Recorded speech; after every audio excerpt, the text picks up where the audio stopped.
চলে এসেছি নতুন একটা রেসিপি নিয়ে। আজকের রেসিপি কিন্তু নানান রকম সবজি দিয়ে একটা তরকারি, এটাকে আমরা কিন্তু পাচন বলি। এই পাচন কিন্তু চৈত্র মাসের লাস্টের দিকে আমরা খাই, অনেকেই খায়। তাই ভাবলাম তোমাদের সঙ্গে এই রেসিপিটা শেয়ার করি যে এই পাচন রেসিপিটা আমরা কি করে বানাই।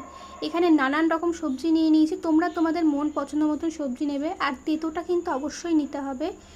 আর তারপরে এখানে শুকনো লঙ্কা, তেজপাতা, সাদা জিরে আর আদা এখানে কিন্তু ফোড়ন দিয়ে দিয়েছি।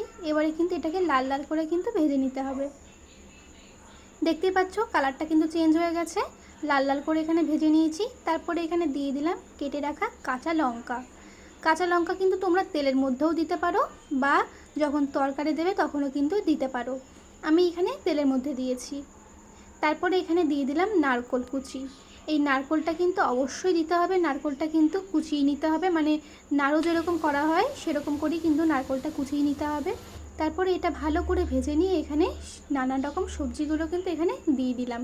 এখানে যেহেতু আমরা অনেকটা বানাচ্ছি সেই জন্য কিন্তু একটু অল্প অল্প করে দিয়েই নাড়াতে হবে, কারণ যেহেতু অনেকটা সবজি একবারে দিলে সমস্যা হয়ে যাবে, নাড়ানো যাবে না, সেই জন্য কিন্তু এখানে অল্প অল্প করেই দেওয়া হচ্ছে। এখানে মিষ্টি আলু আছে, তারপরে এমনি আলু আছে, গাজর আছে, তারপরে বিনস আছে, অনেক রকম সবজি আছে। যা যা সবজি থাকার কথা এখানে সব রকমের কিন্তু সবজি এখানে দেওয়া হয়েছে।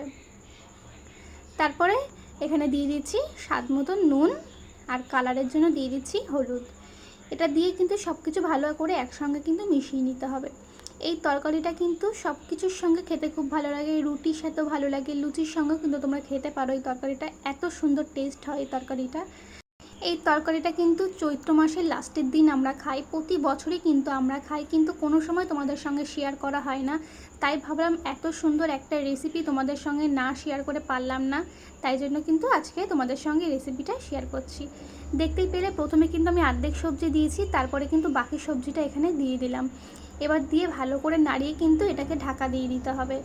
এই তরকারিটা কিন্তু লো টু মিডিয়ামেই করতে হবে, এটা কিন্তু হাই ফ্লেমে দিলে কিন্তু পুড়ে যাওয়ার চান্স থাকবে, আর আসল যে স্বাদটা সেটা কিন্তু তোমরা পাবে না।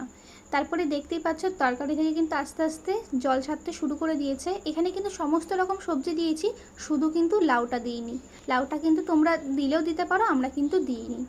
তারপরে সব কিছু একসঙ্গে ভালো করে মিশিয়ে নেবো। আর এখানে কিন্তু মেন টেস্ট আসবে কিন্তু এই নারকোলের জন্য, তোমরা কিন্তু অবশ্যই নারকোলটা দেবে।